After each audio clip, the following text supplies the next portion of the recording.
केजरीवाल सरकार की फ्री योजनाओं को लेकर जो बहस छिड़ी है वो रुकने का नाम नहीं ले रही है। बीजेपी लगातार अरविंद केजरीवाल की योजनाओं को फ्री की रेबड़ियां बताकर उसकी आलोचना कर रही है। इसी कड़ी में गुरुवार को सीएम अरविंद केजरीवाल ने प्रेस कॉन्फ्रेंस कर केंद्र की बीजेपी सरकार पर निशाना साधने का काम किया है। सीएम अरविंद केजरीवाल ने केंद्र सरकार पर आरोप लगाते हुए कहा कि केंद्र फ्री योजनाओं को बंद करने की कोशिश कर रहा है।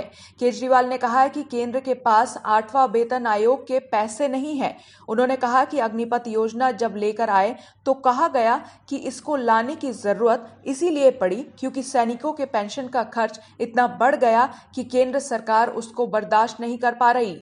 अगर ये लाखों करोड़ों रुपए के कर्जे माफ नहीं किए जाते तो आज इनके पास सेना के जवानों की पेंशन देने के लिए पैसे की कमी नहीं पड़ती।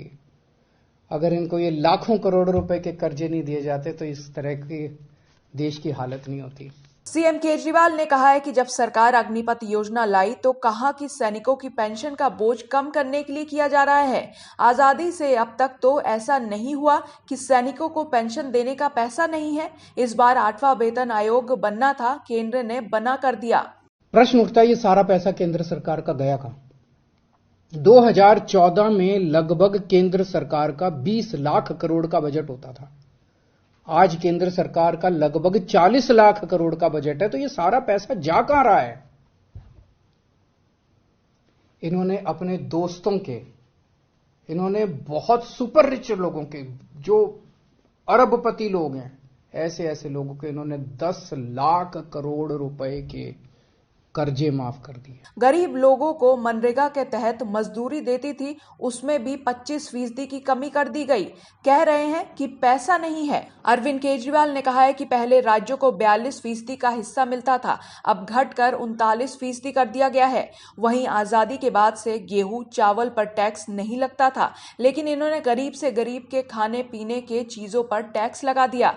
जब पेट्रोलियम पर सालाना हजारों करोड़ों टैक्स केंद्र सरकार वसूलती है, ये सब करना क्यों जरूरी हो गया? कहा गया पैसा सरकारी पैसे से इन्होंने, इनमें जितने के कर्जे माफ किए, कई इनके दोस्त हैं। सरकारी पैसे से इन लोगों ने सुपर रिच लोगों के, अरबपति लोगों के 10 लाख करोड़ रुपए के कर्जे माफ कर दिए। किसी के 7,000 करोड़ रुपए माफ कर दिए, किसी के 10,000 करोड़ रुपए माफ कर दिए, किसी के 5,000 करोड़ रुपए माफ कर दिए। क्यों? अगर ये कर्जे माफ नहीं किए जाते, इतने करोड़ों करोड़ों हजारों लाखों करोड़ रुपए के अगर कर्जे माफ नहीं किए जाते तो इनको खाने पीने की चीजों के ऊपर टैक्स लगाने की जरूरत नहीं पड़ती। अगर ये लाखों करोड़ों रुपए के कर्जे माफ नहीं किए जाते तो आज इनके पास सेना के जवानों की पेंशन देने के लिए पैसे की कमी नहीं पड़ती। अगर इनको ये लाखों करोड़ रुपए के कर्जे नहीं दिए जाते तो इस तरह की देश की हालत नहीं होती। कहाँ गया पैसा? ऐसे में सरकारी स्कूलों में फीस ली जाएगी, सरकारी अस्पतालों में बिना पैसों के लिए इलाज नहीं होगा। कहाँ जाएगा गरीब आदमी?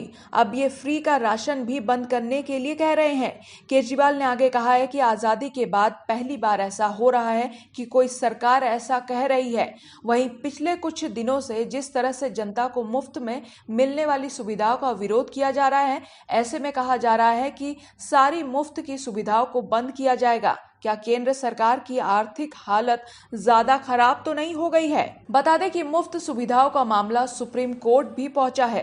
बुधवार को शीर्ष अदालत एक याचिका पर सुनवाई भी की थी, जिसमें सार्वजनिक धन से तर्कहीन मुफ्त उपहार बांटने का वादा करने वाले राजनीतिक दलों का पंजीकरण रद्द करने और चुनाव चिन्हों को जब्त करने का निर्देश देने की मांग की गई थी। कोर्ट ने कहा है कि ये एक गंभीर मुद्दा है। जो लोग विरोध कर रहे हैं उन्हें ये कहने का अधिकार है कि वो टैक्स का भुगतान कर रहे हैं। राशि को बुनियादी ढांचे आदि के लिए खर्च करना है, न कि पैसे बांटने पर। दिल्ली से मुस्कान के साथ ब्यूरो रिपोर्ट, जनभावना टाइम्स।